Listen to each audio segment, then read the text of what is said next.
안녕하세요. 여러분 수학 실력의 독립을 완성하는 그날까지 함께할 수학 독립 만세 김구입니다. 자, 지금부터 여러분 저와 함께 1학기 수학 내신 대비 만점 공부법에 대해서 같이 이야기해 보도록 하겠습니다. 먼저 사진 하나 보면서 같이 이야기해 보시죠. 자, 무슨 사진입니까? 맞아요. 물음표. 이 물음표가 중학교 2학년 수학을 대변할 수 있는 기호예요. 중학교 2학년 수학은 1학년 수학을 어떻게 바꾸면 무엇이 나올까? 이걸 이렇게 고치면 어떤 내용일까? 이런 궁금증을 해결해 보는 시간이라고 생각할 수 있을 것 같습니다. 그래서 중학교 2학년 수학을 한마디로 정의하자면 중학교 1학년 수학의 심화 확장 버전이다 라고 이야기할 수 있어요. 자, 그럼 어떻게 심화되고 확장되고 있는지 내용을 한번 살펴보도록 하죠. 자, 먼저는 다음과 같이 심화 확장을 이루고 있습니다. 자, 이게 무엇인지 궁금하죠? 네, 중학교 1학년에서 배웠던 유리수에 대해서 조금 더 깊게 공부하기 위해서 유리수와 순환소수 사이의 관계를 공부하게 될 겁니다. 그래서 유리수를 소수로 표현하는 방법과 유리수를 분수로 표현하는 방법에 대해서 공부하게 될 거예요. 자, 이렇게 소수와 분수와 유리수 사이의 관계들을 잘 공부하고 나면 이제부터는 그 수들을 식으로 확장시켜서 계산할 수 있어야겠죠? 네, 그래서 다음과 같은 계산을 배우게 됩니다. 자, 이런 계산 무엇일까요? 이렇게 기하급수적으로 증가한다라는 표현들을 할 때 그 기하급수적으로 증가하는 것들을 계산하기 위한 규칙들을 공부하게 되겠죠. 두 번째 단원이 바로 단항식과 다항식의 계산인데요. 중학교 1학년에서 배웠던 식의 계산들을 조금 더 깊이 심화시킨 단원이라고 볼 수 있을 것 같아요. 네, 이 단원을 공부하기 위해서는 첫 번째로 지수법칙이라고 얘기하는 걸 공부할 겁니다. 너무 중요한 내용이고요. 이 지수법칙을 모르고서는 수학을 해결할 수 없을 정도의 중요성을 가지고 있습니다. 그래서 이 지수법칙은 고등학교에서 다시 등장하게 될 거고요. 자, 그 다음으로는 단항식의 곱셈과 나눗셈, 그리고 다항식의 덧셈과 뺄셈, 또 단항식과 다항식의 곱셈과 나눗셈에 대해서 공부하게 될 거예요.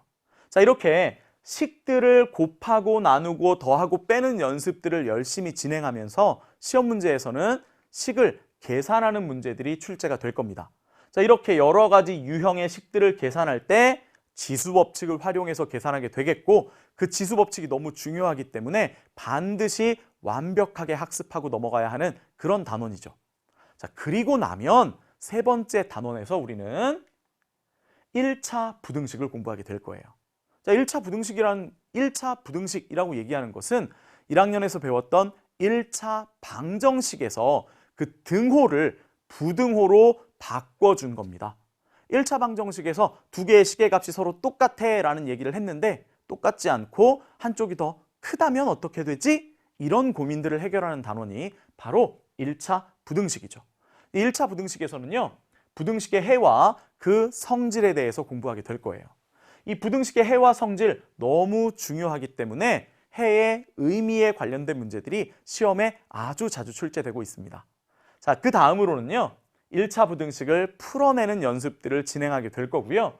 그리고 1차 부등식을 활용하는 이야기들까지 같이 진행해 볼 겁니다. 자, 그런데 중학교 1학년의 심화 버전이라고 말씀드렸죠? 그렇기 때문에 중학교 1학년에서 배웠던 1차 방정식에 활용해서 출제되었던 내용 중에서 거리 속력 시간에 관련된 문제, 그리고 농도에 관련된 문제들이 1차 부등식에 활용해서도 시험에 많이 출제되는 그런 경향을 보이고 있습니다. 따라서 이 부분들까지도 완벽하게 같이 학습해 주셔야 되겠다라는 부탁 드려봅니다. 자, 그리고 나면요, 우리 어떤 내용을 공부하게 될 것이냐? 바로 연립 1차 방정식에 대한 내용을 공부하게 될 거예요. 1차 방정식이 하나가 아니라 여러 개면 어떻게 될까라는 궁금증을 해결하기 위한 단원이죠. 따라서 1차 방정식을 풀어내는 능력이 매우 중요하게 필요합니다. 문제에서 여러 개의 1차 방정식들을 풀어낼 텐데 그 1차 방정식들을 풀어낼 때 연립된 1차 방정식들을 풀어낼 때 연립이라고 얘기하는 여러 개의 방정식이 묶음을 하나의 1차 방정식으로 돌려서 풀어낼 거기 때문에 1차 방정식을 풀어내는 것들이 아주 잘 연습돼 있어야 합니다. 자, 이렇게 연립된 1차 방정식들을 하나의 1차 방정식으로 바꾸어주는 방법들이 대표적으로 가감법과 대입법이라고 얘기하는 방법이 있을 거예요. 그래서 이 가감법과 대입법을 활용해서 연립 1차 방정식을 풀어주는 연습들을 매우 열심히 하셔야 되는 단원입니다. 그리고 나면 당연히 이 연립 1차 방정식의 활용 문제들을 만나시게 될 겁니다. 자, 그런데 연립 1차 방정식의 활용 문제는요, 너무 걱정하지 않으셔도 돼요. 1학년에서 1차 방정식의 활용을 잘 공부하셨다면 그 내용들과 아주 유사하게 출제가 될 겁니다. 자, 여기까지 설명 들어보니까 어때요, 여러분? 중학교 2학년에서 배우는 수학의 내용들이 중학교 1학년에서 배웠던 내용들을 활용하고 변형하고 심화시키고 있구나라는 생각이 들지 않습니까? 그러니까 이번 겨울방학에 1학년의 복습 완벽하게 하셔야겠죠. 그리고 2학년의 예습도 진행해 주시면 더 좋을 것 같다는 생각이 들어요. 자, 그럼 다음 단어는 무엇일지 궁금하지 않습니까? 네, 우리가 다음에 공부해야 될 것은 다음과 같은 내용입니다. 자, 이거 어때요? 직선들이 아주 많이 보이네요. 네, 맞아요. 직선에 관련된 이야기들 공부하게 될 거예요. 지금부터 우리가 공부할 단어는요, 1차 함수와 그 그래프에 관한 이야기죠. 중학교 1학년에서 배웠던 정비례 함수, 정비례 관계라고 얘기하는 것들을 1차 함수로 확장시키고 기울기와 y절편이라고 얘기하는 것들에 포커스를 맞추어서 공부를 진행하게 될 겁니다. 따라서 첫 번째, 우리 함수라고 얘기하는 것들 우리 이야기할 수 있어야 하고요. 함수의 정의들을 완벽하게 이해하고 넘어갈 수 있어야 합니다. 또 그 다음으로 1차 함수와 그래프의 성질들, 그리고 1차 함수의 그래프의 활용, 더불어 1차 함수와 1차 방정식, 마지막으로 연립 1차 방정식의 해와 그래프까지 연달아 공부하게 될 거예요. 자, 이 모든 내용들을 보면 다 1차 함수라는 표현이 들어있죠. 그 1차 함수라고 얘기하는 걸 정확하게 잘 이해할 수 있어야 되는 게 이 단원의 핵심입니다. 그리고 선생님이 설명하면서 또 몇 번 반복되어 나타나는 별표들이 있지 않습니까? 바로 고교 연계라고 얘기하는 것들이 표시되어 있는데요. 이 1차 함수는 고등학교와 매우 밀접하게 연관되어 있습니다. 그래서 이 1차 함수를 통해서 직선의 방정식이라고 얘기하는 단원을 아주 심도 있게 공부하게 될 겁니다. 그때를 위해서라도 지금 1차 함수들을 완벽하게 학습해 놓으셔야 매우 좋은 결과를 얻을 수 있을 거다라는 이야기 드리고 싶어요. 자, 또 하나. 자, 주목해야 될 것은 바로 네 번째 1차 함수와 1차 방정식에 관련된 이야기인데요. 자, 이 단어는 수학 능력 시험에 매우 자주 출제되는 단원입니다. 수능 시험, 무언지 아시죠? 대학을 가기 위해서 고등학교 3학년 학생들이 보는 시험인데 그 시험에서조차 1차 함수와 1차 방정식 사이의 관계, 정확하게 말하면 함수와 방정식이 어떤 관계가 있는지를 묻고 있는 문제들이 아주 자주 출제되고 있습니다. 그래서 심지어 별표 5개 아주 가득 붙여주었습니다. 너무 중요한 단원입니다. 그래서 함수와 방정식 사이의 관계를 이해하는 데 포커스를 두는 그런 공부를 하셔야 될 것 같아요. 결국 시험 문제에 함수와 방정식이 어떤 관계를 가지고 있을까라는 질문들을 매우 많이 하게 될 거라는 거죠. 어때? 괜찮습니까?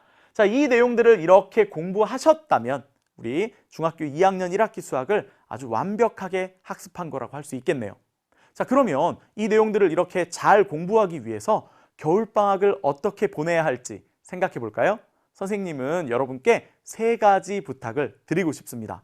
겨울방학이 짧다면 짧고 길다면 긴데 그 짧은 겨울방학을 아주 길게 보낼 수 있도록 우리 다음과 같은 3가지 내용만 잘 지켜주면 좋을 것 같아요. 첫 번째 이야기할 것은 아침 시간을 놓치지 말아달라는 겁니다. 겨울방학이라고 해서 전날 늦게까지 게임하고 TV 보다가 눈을 떴는데 아침이 다 사라졌어. 이런 경험들이 많이 있지 않습니까? 따라서 알차고 보람찬 겨울방학이 되기 위해서는 아침 8시에는 눈을 뜨고 맑은 정신을 유지하고 있어야 합니다. 그래야 아침부터 길게 공부할 수 있는 그런 시간을 확보할 수 있을 거예요. 자, 두 번째 부탁은요. 핸드폰을 멀리 하라는 거죠. 아무 때나 핸드폰을 멀리 던져버려라 이런 뜻이 아니고요. 우리가 공부하고 있는 그 시간만큼은 우리에게 방해가 될 만한 것들을 정리해보자라는 부탁을 드리고 싶어요. 선생님이 공부하는 친구들을 많이 보면 공부를 하겠다고 자리에 앉아서 음악을 듣는다는 핑계로 한 문제 풀고 음악 하나 고르고 한 문제 풀고 음악 하나 고르면서 시간들을 헛되이 보내는 걸 너무 많이 봤습니다.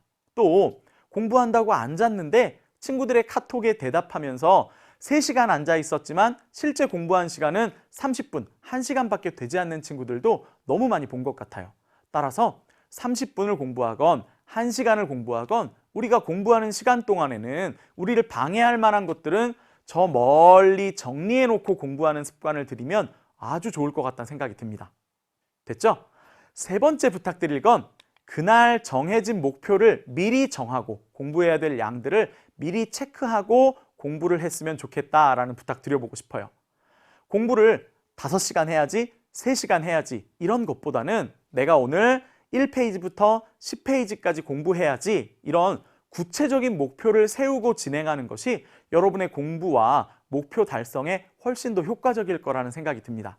따라서 그날그날의 구체적인 목표를 정하고 그 목표를 달성할 때까지 공부하는 습관들을 들여주신다면 아마 여러분 중학교 2학년 수학의 미래가 밝아질 거라고 생각합니다. EBS 중학 프리미엄에 많은 수학 선생님들이 여러분을 돕기 위해서 준비하고 있습니다. 이 3가지 습관을 몸에 잘 익히고 저와 함께 수학 공부를 한다면 중학교 2학년 수학이 아무리 확장되고 아무리 심화되었다 할지라도 우리는 잘 이겨낼 수 있을 거라고 생각합니다. 여러분 그럼 우리 강의에서 기쁜 모습으로 다시 만나면 좋을 것 같습니다. 지금까지 이야기 들으시느라고 수고 많이 하셨습니다. 감사합니다.